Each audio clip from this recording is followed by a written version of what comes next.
யார் யாருக்கு இன்விடேஷன் அனுப்பணுமோ எல்லாம் எழுதிட்டீங்களா? கிட்டத்தட்ட எல்லாத்தையும் முடிச்சிட்டேன்.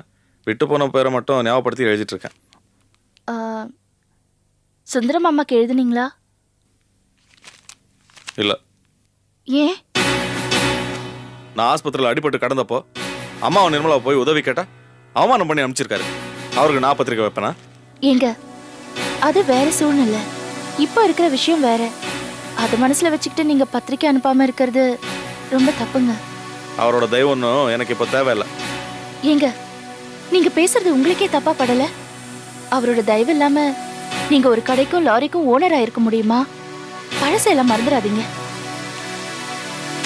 நீங்களே நல்லா யோசிச்சு பாருங்க.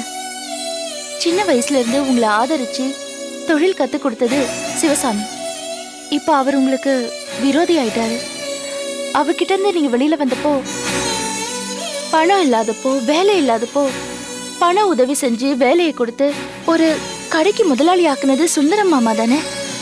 அவர் ஒன்னும் சிவசாமி மாதிரி உங்க விரோதி இல்லையே. அவருக்கு நீங்க இன்விடேஷன் அனுப்பாம இருந்தீங்கன்னா அப்புறம் நம்மள நன்றி மறந்தவங்கன்னு சொல்லுவாங்க. போதும் நிறுத்து. உன்னோட உபதேசம் எல்லாம் எனக்கு தேவையில்ல. அடுத்தது நீ என்ன சொல்வேன்னு எனக்கு நல்லா தெரியும். உன்னோட சொந்தக்கார கும்பல் எல்லாம் கூட சொல்லுவேன். அதை மட்டும் நடக்காது. ஏங்க, லீலாவும் விஜயும் உங்க சொந்தக்காரங்க இல்லையா? ஆமா, நீ தான் சொல்லிட்டு தெரியுற. ஆனா அவங்க மனசுல அந்த நினைப்போ மரியாதையோ கொஞ்சம் கூட இல்லை. உனக்கு தெரியுமா, நீ சொன்னதை வச்சு நான் விஜயை போய் பார்த்தேன்.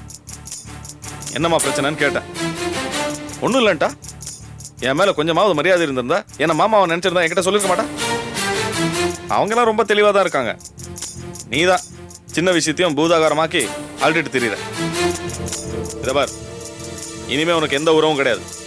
உன்னோட உறவெல்லாம் நான், அம்மா, செல்வம், நிர்மலா தான். இதுதான் உன் வீடு. இனிமே உன் வீடு இருக்க, உன் வீடு. அதில் காட்டுற அக்கறையில் கொஞ்சமாவது இனிமே இந்த வீட்லையும் காட்டு.